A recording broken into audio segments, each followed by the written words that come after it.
Hi friends, బాగున్నారా? నేనైతే పొద్దున్నే లేచి గిన్నె తోమేసుకున్నాను.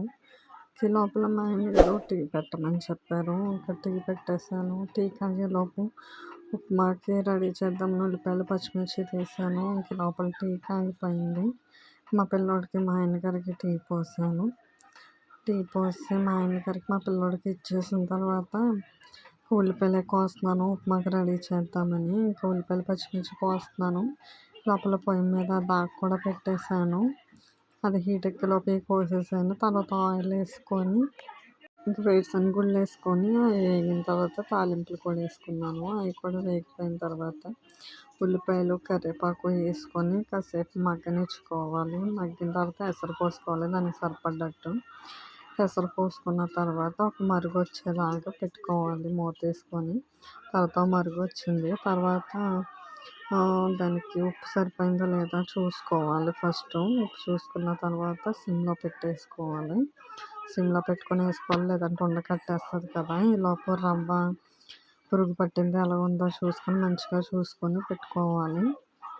ఇంకా ఎసరులో వేసేసుకుంటామే. సిమ్లో మంట పెట్టి కొద్దిగా వేసుకుంటే కలబెట్టుకోవాలి, లేకపోతే ఉండకట్టేస్తుంది కదా. ఇంకా మనం రవ్వ వేసుకుంటాం స్టార్ట్ చేసిన కాడ నుంచి కలపెట్టుకుంటూనే ఉండాలన్నమాట. ఇంకా మొత్తం ఇలాగే సిమ్లో పెట్టుకొని కలుపుకుంటూ ఉండాలి. ఇంకా తర్వాత మంట తగ్గించాం కదా, మూత పెట్టేసి అలా ఉంచితే మగ్గిపోద్ది అనమాట. ఇదిగోండి ఉప్మా అయితే రెడీ అయిపోయింది. ఇదిగోండి ఇలాగే వండుతాను నేనైతే, ఇలాగే ఇష్టం. తర్వాత మా ఆయనగారికి మా పిల్లలకి కూడా ఉప్మా పెట్టేసాను. హాయ్ అండి, ఏంటి ఖాళీగా కూర్చుంది అని చెప్పి అనుకుంటున్నారా? అయితే ఈరోజు వంట చేసే పని లేదు. అంటే ఈరోజు మంగళవారం కదా, మా ఊళ్ళోని ఆంజనేయ స్వామి గుడి దగ్గర భోజనాలు పెడతారు. ప్రతి వారం పెడతారు, వారానికి ఒకళ్ళు చొప్పున. ఇంకా భోజనానికి అక్కడికి వెళ్తాము. అందుకే వంట చేసే పని లేదు. అందుకే ఇంకా స్నానం చేసి రెడీ అయి కూర్చున్నాను. 12:30 అయ్యాక వెళ్దామని చెప్పి. మళ్ళీ సాయంత్రం వంట చేయాలి. Okay, bye.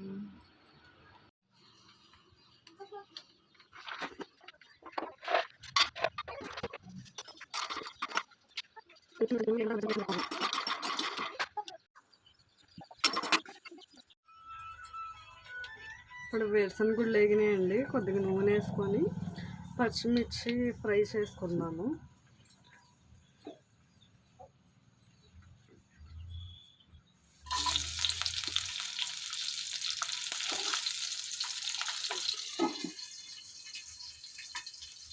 ఇప్పుడు పచ్చిమిర్చి వేగిపోతాయండి. కొత్తిమీర కూడా వేగిపోయింది కదండి. కొత్తిమీర తీసి పక్కకు పెట్టేసుకున్నాను. ఇప్పుడు టమాటాలు వేసేసుకున్నాం.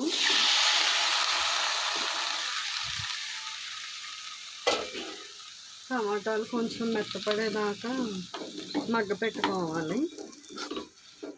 ఇంక మగ్గిన తర్వాత పచ్చడి చేసుకుంటామే. నా స్టైల్లో నేను ఇలా చేస్తానండి.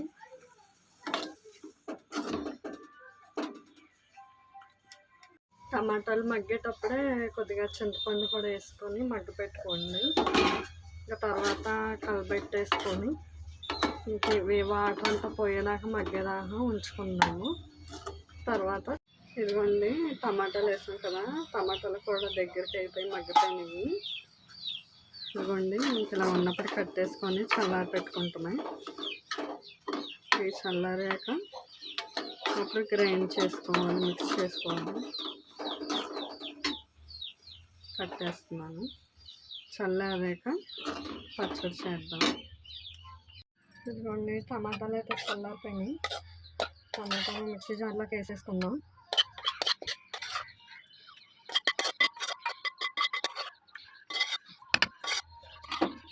ఇదిగోండి ఏమో పచ్చిమిర్చి, కొత్తిమీర, పల్లీలు ఇవి పక్కన పెట్టుకున్నాం కదా, ఇవి వేసేసుకుంటున్నాను. చింతపండు కూడా అందులోనే వేసేసాను. మగ్గేటప్పుడే టమాటాలు మగ్గేటప్పుడు వేసేసాను. ఇప్పుడు మిక్సీ పట్టేసుకుంటాము. ఇందులో జీలకర్ర, వెల్లుల్లిపాయ, కొంచెం టేస్ట్కి సరిపడ్డట్టు సాల్ట్ వేసుకొని మిక్సీ పట్టేద్దాం. ఇదిగోండి పచ్చడి మిక్సీ పట్టేసాను. ఇప్పుడు గిన్నెలోకి వేసేసుకుందాం.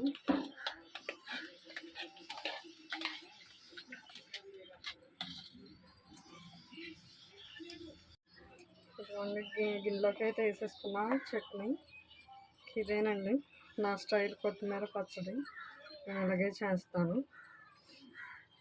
నచ్చితే సబ్స్క్రైబ్ చేసుకోండి ఫ్రెండ్స్. కొత్తగా స్టార్ట్ చేశాను. Please support me. బాయ్.